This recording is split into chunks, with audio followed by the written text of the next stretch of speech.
asalaamaaleykum wa rahmatullahi taala wa barakaatu ñu ngi leen di nuyu di leen jaajëfal yéen ñi nga xamante si yéen si seen bii di Facilité la vie te dañ leen indi loon lu am solo bi verbe bii di être nag boo ko déggee mooy nekkin maanaam li nga nekk wala fi nga nekk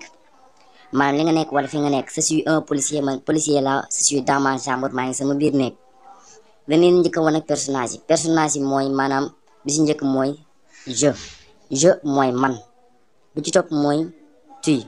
nag boo déggee mooy boo ko déggee ñi koy wax mooy yow maanaam ki nga jàkkaarloo di wax naan ko yow bi ci topp mooy il boo ko déggee mooy moom maanaam ki fi nekkul moo nga bëgg a waxal naan ko moom bi ci toppaat mooy vous nag boo ko déggee mooy yéen maanaam ñi nga jàkkaarloo di wax ak ñoom nga naan vous il bi nag dafa am s boo ko tëgbale il bi lim siifee mooy ñoom maanaam ñoom ñi fi nekkul ñoom nga naan ñoom dañ leen njëkk a wan verbe bi si njëkk mooy je suis boo ko déggee mooy man nekk naa wala maa ngi fenn bi ci topp mooy tu es mooy yow nekk nga tu es un policier nekk nga policier tu es dans ta chambre yaa ngi sa biir nekk il est mooy moom nekk na il est un policier moom policier la il est dans sa chambre moom mi ngi ci biir néegam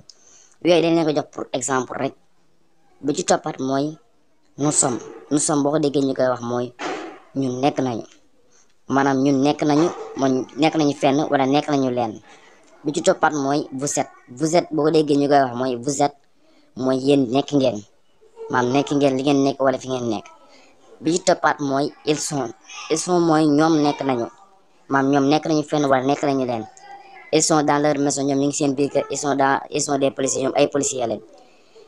bii di ñëw nag ñu ngi leen di indi vidéo bii di ñëw ñu ngi leen indi verbe bii di avoir bu fekkente ne si bañ ngeen koo tardé bës leen abonné bi gaaw pour xaar ko wasalaam